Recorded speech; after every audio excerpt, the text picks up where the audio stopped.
ఉమామహేశ్వరరావు అండి. ఆంధ్రప్రదేశ్ రాష్ట్ర సిపిఎస్ ఉద్యోగుల సంఘ రాష్ట్ర ఉపాధ్యక్షుడిగా పనిచేస్తున్నాను.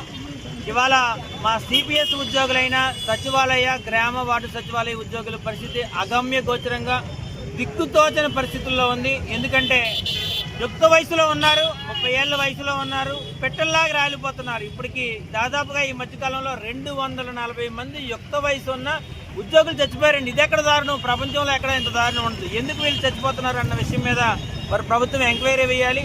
ఇప్పుడు వీళ్ళ మీద పని ఒత్తిడి కారణంగా చచ్చిపోతున్నామని ఒక పక్కన ఉద్యోగులు చెప్తున్నారు. నిజానికి వాళ్ళ మీద ఉన్నది పని ఒత్తిడి కూడా కారణం కాదు, అధికారులు కృత్రిమంగా క్రియేట్ చేసిన పని ఒత్తిడి కారణంగా మాత్రమే ఈ గ్రామ వార్డు సచివాలయ ఉద్యోగులు ఇప్పటి వరకు మరణిస్తున్నారండి.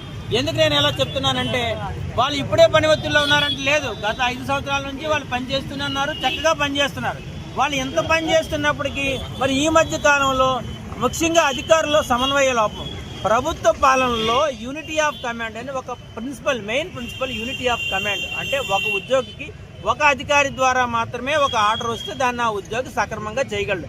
ఎంత పనైనా చేయగలరు. ఎందుకంటే వీళ్ళు కాంపిటేటివ్ ఎగ్జామ్లో చాలా కసితోటి వీళ్ళు ఈ ఉద్యోగాన్ని సంపాదించుకున్న తెలివైన వాళ్ళు. వీళ్ళందరూ పీజీలు ఉన్నాయి, బీటెక్లు ఉన్నాయి, ఎంటెక్లు ఉన్నాయి. ఆంధ్రప్రదేశ్లో సముద్రులైన వాళ్ళు మాత్రమే కాంపిటేటివ్ ఎగ్జామ్లో సెలెక్ట్ అయ్యి ఈ ఉద్యోగాన్ని సంపాదించుకున్నారు. కాబట్టి ఈ మాత్రం ఒత్తిడికి వాళ్ళు ఏమీ లొంగిపోయే వాళ్ళు కాదు, బెదిరిపోయే వాళ్ళు కాదు. కానీ అధికారులు కావాలని ఒక ఉద్యోగం మీద 4-5 రకాల డైరెక్షన్స్ నుంచి 4-5 రకాల పని టార్గెట్లు పెట్టి, కృత్రిమైన టార్గెట్లు పెట్టి, ఈ పని చేయకపోతే నేను ఉద్యోగంలో తీసేస్తాం, సస్పెండ్ చేస్తామని చెప్పి అమర్యాదకరంగా మాట్లాడటం అనేది ఒక బాధాకరమైన విషయం. ముందు అధికారులు ఏ విధంగా వీళ్ళతో పని చేయించుకోవాలని నేర్చుకోవాలి. ఎందుకంటే వాళ్ళ అసమర్థతను వీళ్ళ మీద వాళ్ళు చూపిస్తున్నారు. టార్గెట్లు అనేవి పెట్టచ్చు కరెక్టే, కానీ ఒక ఉద్యోగం మీద ఒక సమయంలో ఒకే టార్గెట్ పెట్టాలి.